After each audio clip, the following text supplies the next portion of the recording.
presentación.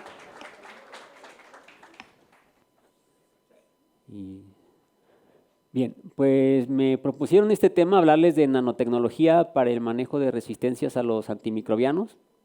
En sí quise enfocarlo como seleccionar cuáles eran algunos materiales que ya hemos trabajado que estuvieran enfocados con esta actividad, ¿no? Pensé que no los teníamos y pues en sí sí tenemos resultados. A ver, ¿no está avanzando? Ahora sí ya. Bueno, primero quiero contextualizar y algo que sí quede clarísimo, qué sí es nano y qué no va a ser nano. Este prefijo se ha venido utilizando para la miniaturización de dispositivos electrónicos, como algunos carros por ahí que ya le ponen el nano, algunos routers nano, ¿no? Porque son muy pequeñitos, o drones nano. De esto no vamos a hablar, no nos vamos a referir a esto, sino que algunos materiales que por sus componentes o ya que estén, digamos, el ensamble de varios componentes, tenga alguna escala menor a los 100 nanómetros. Ahorita vamos a ver algunas precisiones. Antes de ir a eso, a ver, nada más también saber qué es esto, la parte, el nano, pues este prefijo nos indica 10 a la menos 9, es decir, estaríamos hablando de la milésima parte de la micra, ¿no?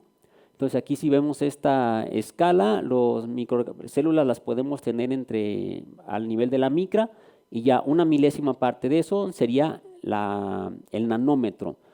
Entonces, algo importantísimo, en muchos libros de texto, muchos artículos se dice, un material nano es algo que tiene dimensiones entre 1 y 100 nanómetros o alguno de sus componentes tiene entre 1 y 100 nanómetros.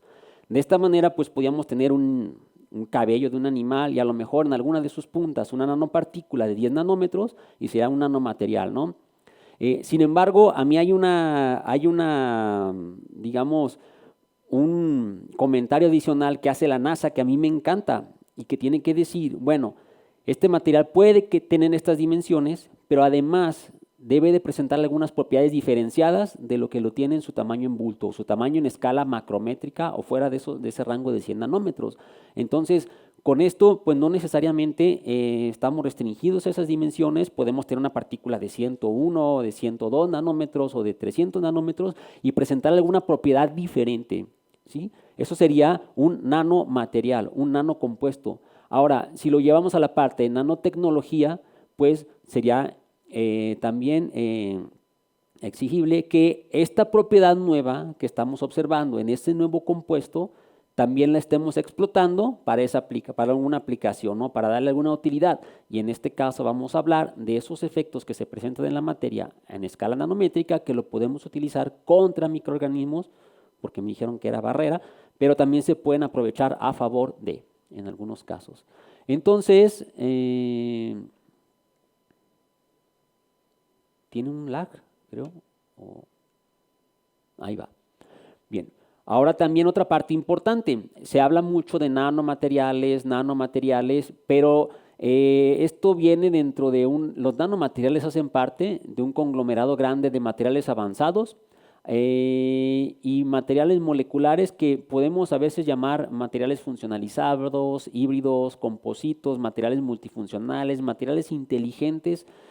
No necesariamente todo este conjunto de materiales necesitan ser nano, pero sí en algunas ocasiones estos nanomateriales con esas dimensiones y esas nuevas propiedades se pueden utilizar para funcionalizarse o para hacer compositos y añadir nuevas cosas. Ahorita nada más voy a poner un ejemplo rápido, ¿no? Supongamos que tenemos un nanomaterial que va a tener una propiedad, me va a dar una fluorescencia muy específica y me va a servir como sonda para identificar un microorganismo, pero puede que sea súper tóxico para otro tipo de células o en otro tipo de tejido. Entonces voy a recurrir a otro concepto de materiales funcionalizados o híbridos donde voy a generar recubrimientos o voy a pasivar parcialmente su superficie para que únicamente actúe en el sitio que yo quiero. Entonces es parte de un conjunto de materiales avanzados que se han desarrollado en los últimos 15 años, ¿no? Aproximadamente. Y bien, ahorita voy a empezar a mostrar algunos ejemplos porque también no nada más un nanomaterial, o sea, estamos diciendo que sí va a presentar esas propiedades diferentes, pero hay que identificar, o sea, qué características particulares tienen, o sea, todos los compuestos simplemente por el hecho de hacerlos nano me van a ser muy útiles. O sea, yo agarro un pedazo de un ladrillo, ahorita que me encuentre en la calle, lo fragmento hasta que tenga 5 nanómetros y no necesariamente eso me puede ser útil, ¿sí? O las mismas propiedades que me va a presentar ese fragmento de esa arcilla que yo obtuve de ese ladrillo, me la va a presentar un nanopolímero, ¿bien? Entonces aquí aglutiné en la siguiente diapositiva qué fenómenos resultan de acuerdo a la composición que tiene ese material. Entonces los metales tienen, algunos de los metales presentan estas características que se llaman los plasmones de superficie. Pues sabemos que si ponemos un pedazo de metal y luego lo conectamos a la corriente eléctrica, del otro lado vamos a sentir el choque, ¿no? Nos va a conducir muy bien esa electricidad. Esto se favorece porque los electrones están fluctuando en la superficie, pero al momento en que hago el espacio pequeñito, los confino, esas frecuencias de oscilación se vuelven diferentes a las que tenían en escala macro. Y lo podemos ver, bueno, ese es el confinamiento, esa cantidad de electrones forma un plasma, es un plasmón y es lo que se está moviendo. ¿Cómo se vuelven, son activos en la región de la luz visible? Pues los podemos ver con colores muy bonitos, ¿no? Son muy llamativos en los colores que forman. Vamos a ver algunos ejemplos. Se utilizan también para, digamos, nuevos métodos de detección, ya sea de metabolitos o de incluso compuestos químicos, trazas de compuestos químicos en concentraciones hasta de femtomoles. A veces se vuelven materiales que son muy inertes, se pueden volver muy reactivos o viceversa. En el caso de los semiconductores o cerámicos, entiéndase óxidos de algo, ¿sí? O sea, un óxido de serio, un óxido de zinc o titanatos de sodio. Estos pueden presentar efectos de confinamiento, sus electrones son semiconductores, entonces se necesita una energía para que el electrón brinque a una zona de orbitales donde va a poder moverse libremente.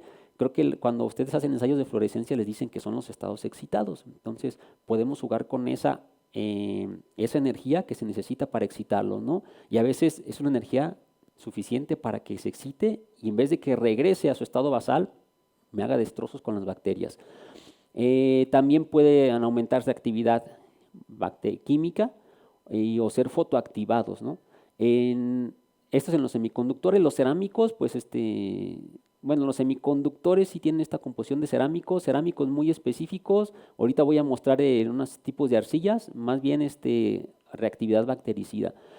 Estos casos no conozco muy específicamente polímeros, emulsiones, he querido encontrar fenómenos específicamente, o sea, que sean específicos de confinamientos nanométricos, pero no los he encontrado. Pero estos sí son muy clásicos, ¿no? Y se utilizan mucho para electrónica principalmente. Ahora sí, ejemplos muy palpables, ¿no? El oro lo conocemos, tiene unas características, tiene un color característico, tiene puntos de fusión característicos, pues cuando está en escala nano, no. O sea, el oro nanométrico deja de ser oro, digamos, por así decirlo, cuando está en escalas nano. Depende mucho del tamaño y ahorita vamos a ver que también va a depender de la forma. Este es el ejemplo más claro, es lo más palpable. Este es oro y su color puede estar cambiando. Esto es muy probable que sean diferentes tamaños o formas de partícula y no se ve de la misma manera que se vería una pieza de orfebrería colombiana. Entonces, aquí vemos estas partículas. Por ejemplo, de tonalidad de oro la han visto en las tiras, en las pruebas rápidas de COVID. Sí, sale una rayita rosita. Entonces, se utiliza para estar marcando ahí, para darle seguimiento a la proteína. Los ojos no ven la proteína, pero sí van a ver las bolitas de oro que van a estar por ahí. Y bueno, una característica es que no deben de ser reactivas con esa proteína, porque si me la va a desnaturalizar o me la va a destruir, pues entonces no voy a poder tener esa reactividad. Bien.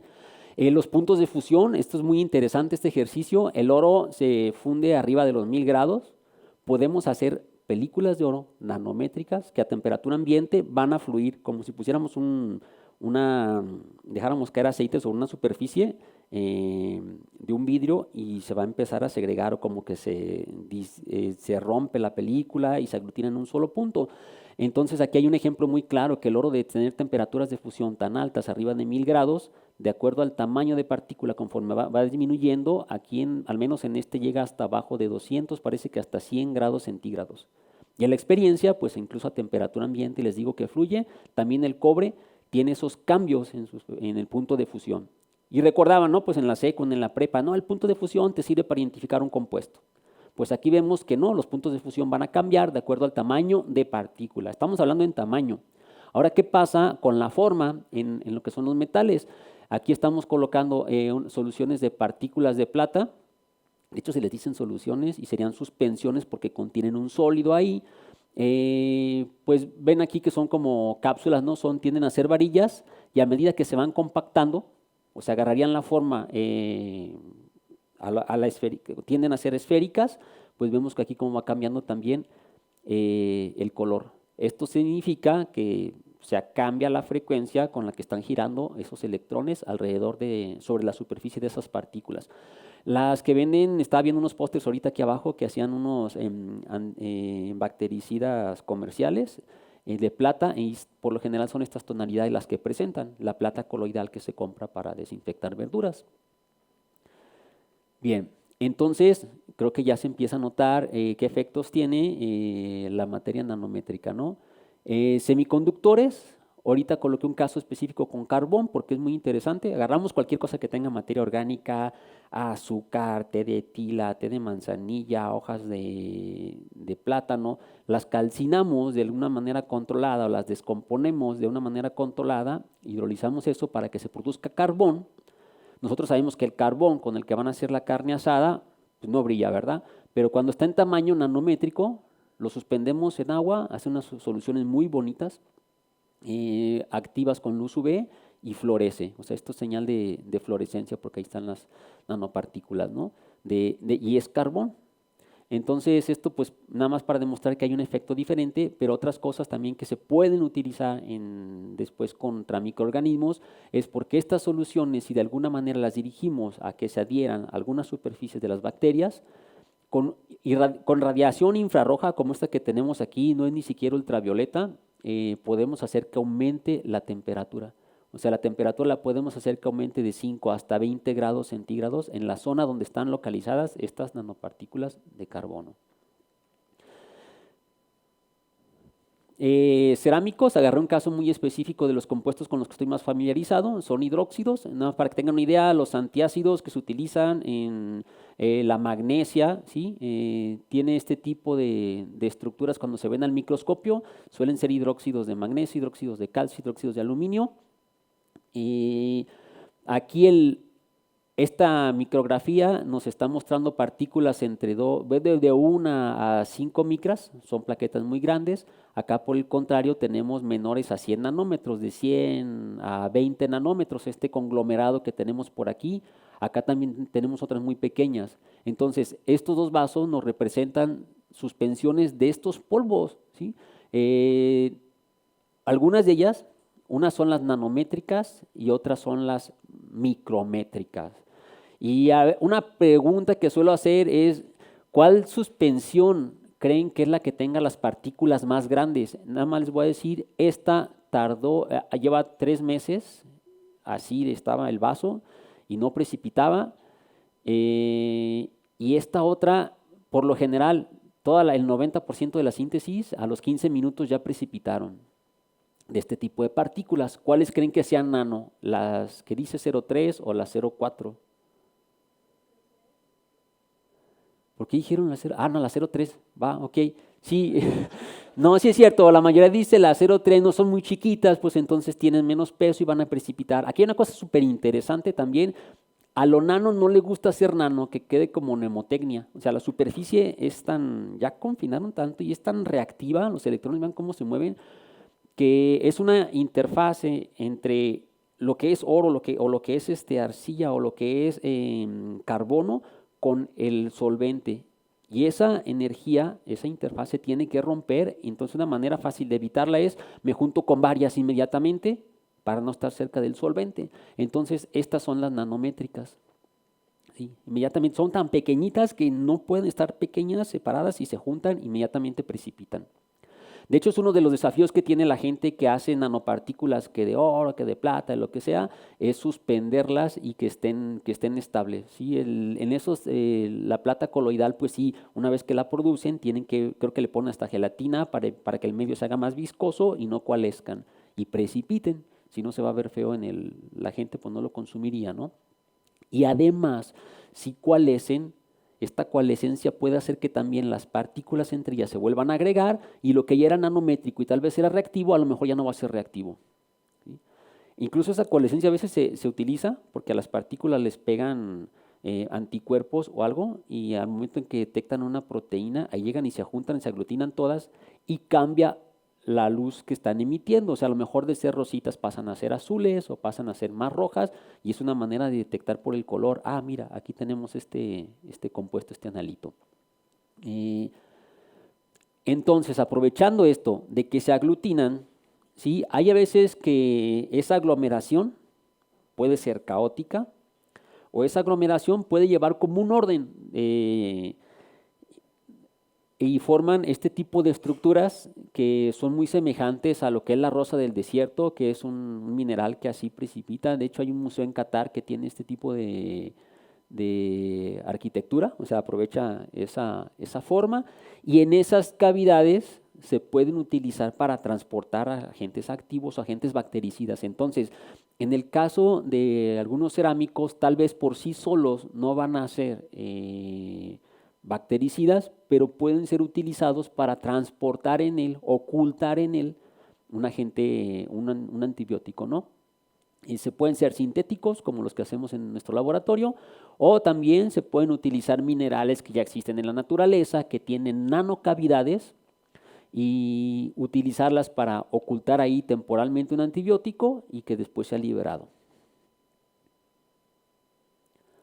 Entonces, creo que ahorita en este punto creo que era, digamos, el mensaje principal que les quería transmitir con lo que es lo nano, ¿no? O sea, qué efectos tiene, qué es diferente a su tamaño en escala macro y qué características diferentes, pues esas diferencias eh, que son en función de su composición.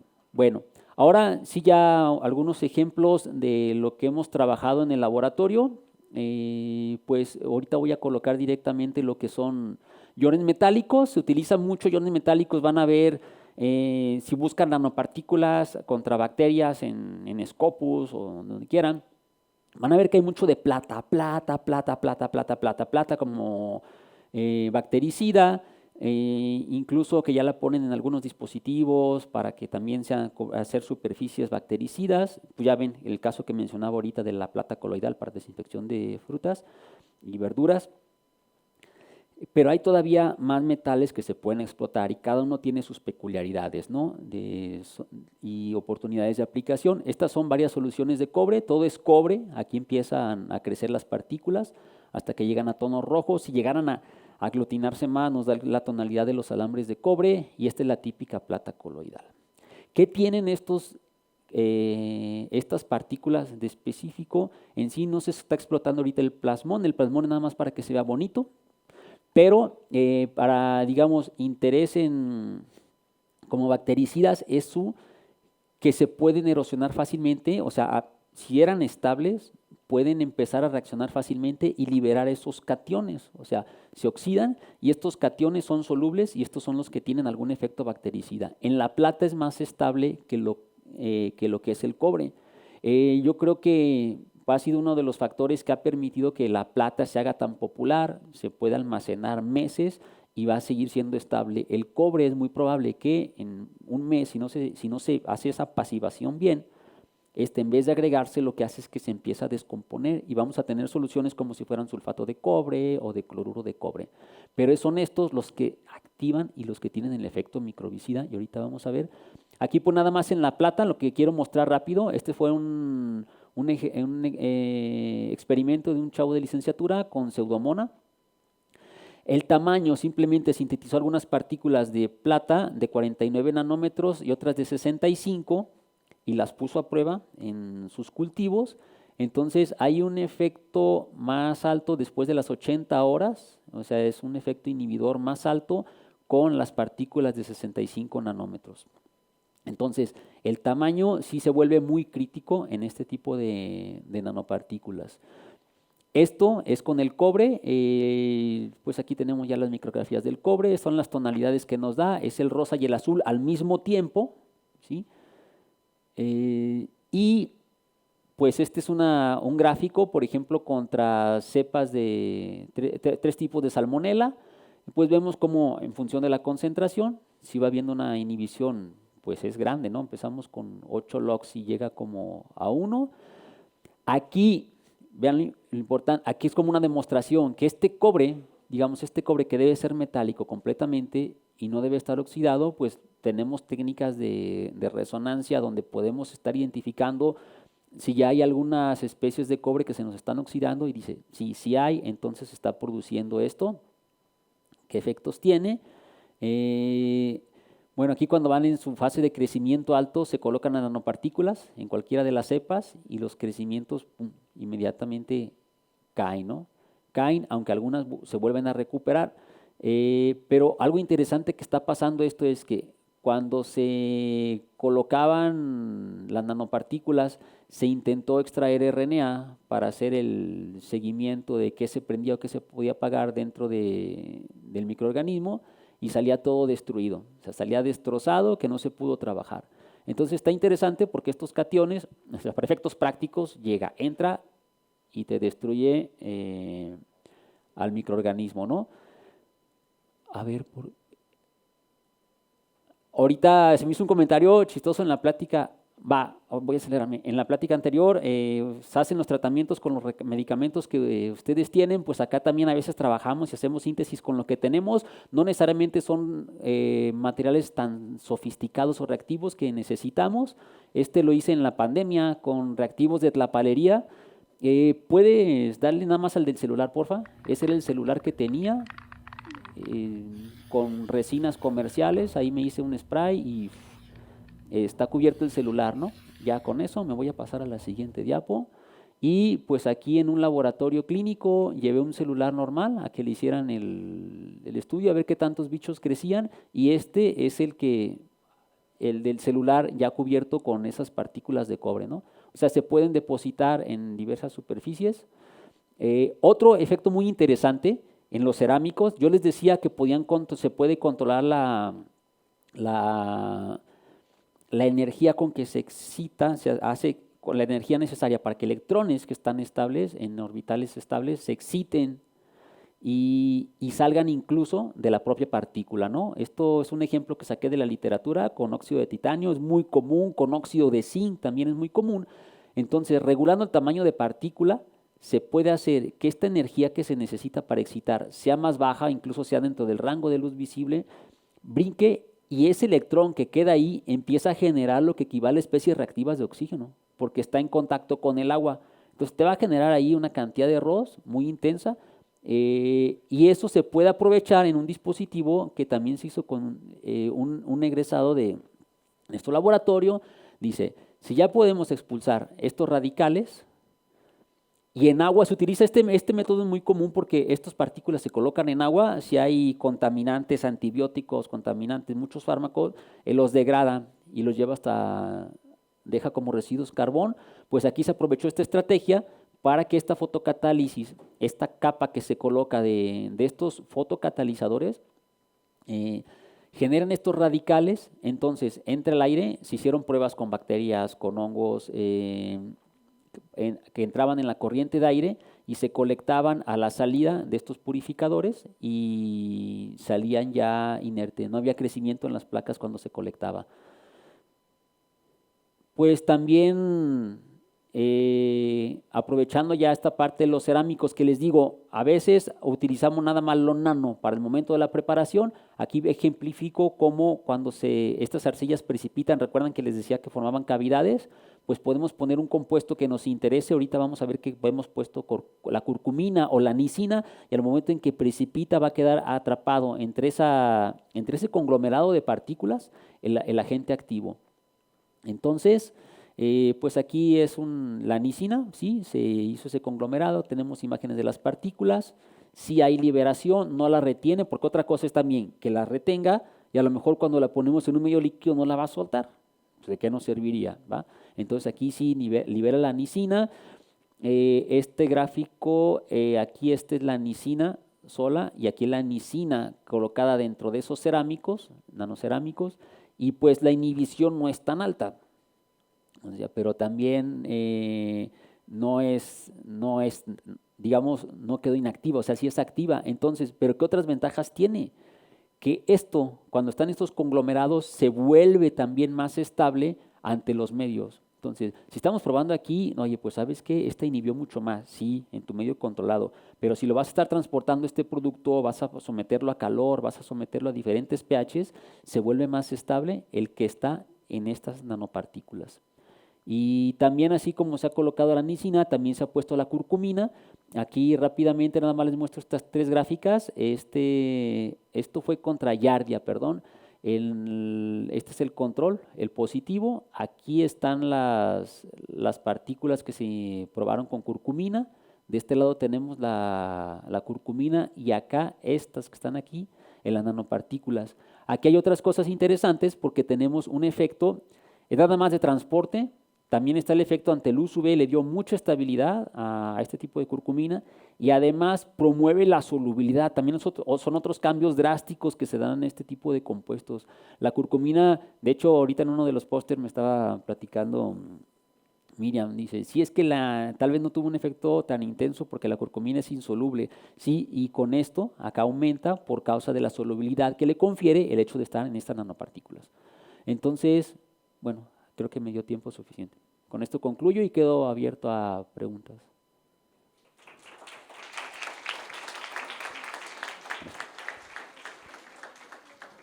Perfecto. Levantando la mano para poder acercarles el micrófono. ¿Alguien que tenga alguna duda? ¿Una pregunta? Aprovechando el experto que tenemos aquí, el ponente. No todos los días se tiene un experto en nanotecnología. Claro que sí.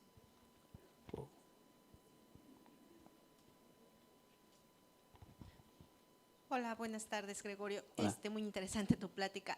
Aquí me quedó la duda. Entonces, cuando estas nanopartículas tienden a agruparse y a precipitarse, ¿pueden aprovechar como métodos diagnósticos? Por ejemplo, cuando tienes una carga viral muy pequeña, que a veces no es posible detectar, ¿podrías poner ahí un anticuerpo y aprovechar esta capacidad de precipitación de las nanopartículas o de cuál ¿Y de que se esencia? aglutinen entre Ajá. ellas? No lo creo. Mira, este efecto es en la síntesis, ¿sí? En la síntesis en el medio acuoso.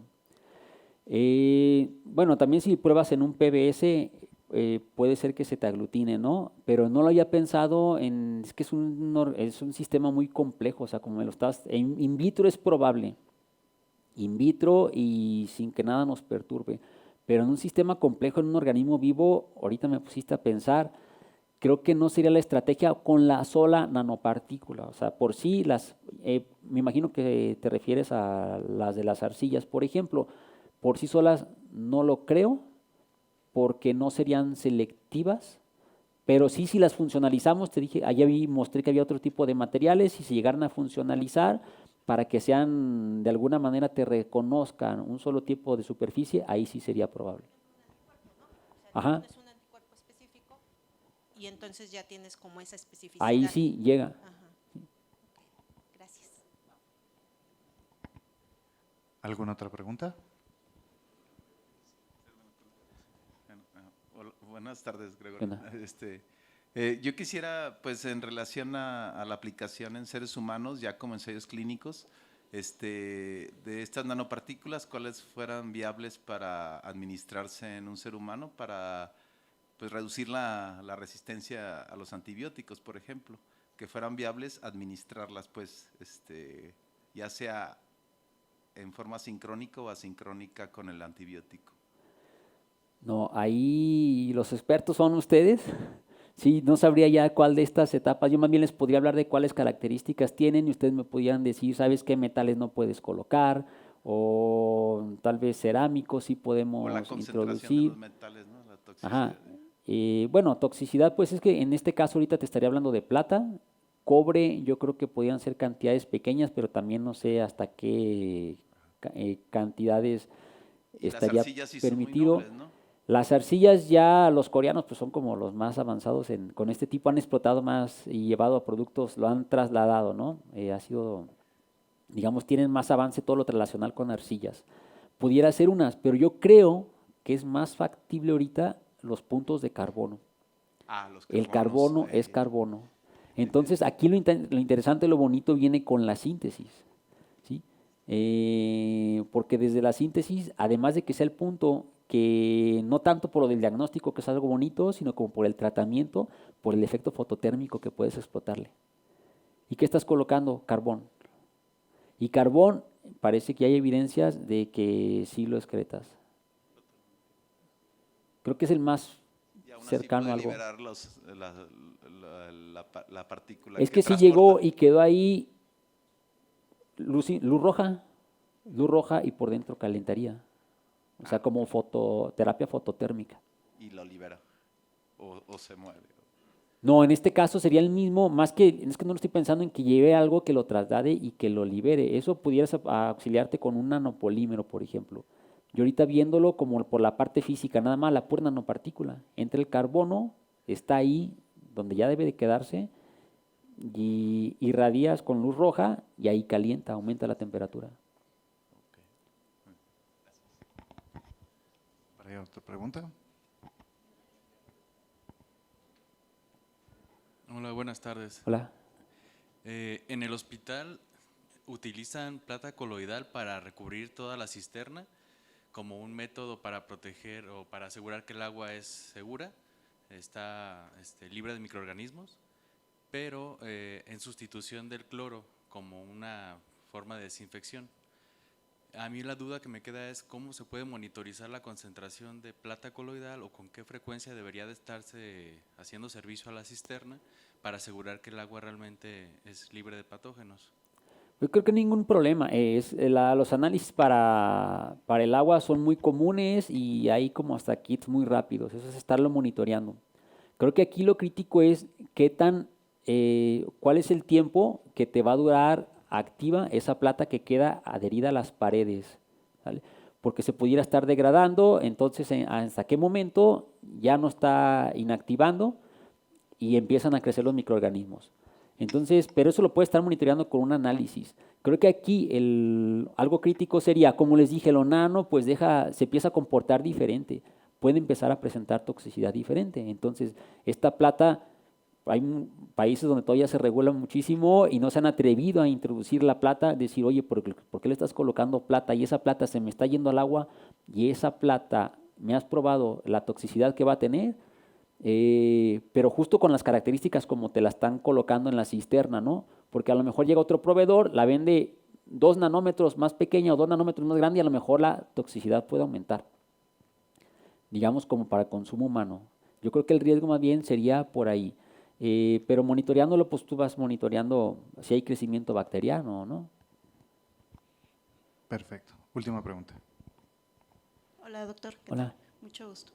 Felices por tu plática, muy interesante. Y quería saber tu punto de vista, si este tipo de tecnología podemos implementarla en un futuro a los dispositivos médicos, ya que ahorita toda la esterilización se basa en plasma o óxido o al vapor. No sé si creas viable que en un futuro podamos esterilizar muchísimos dispositivos que se usan hoy en día de esa manera y que es caro y que los hospitales gastan muchísimo dinero.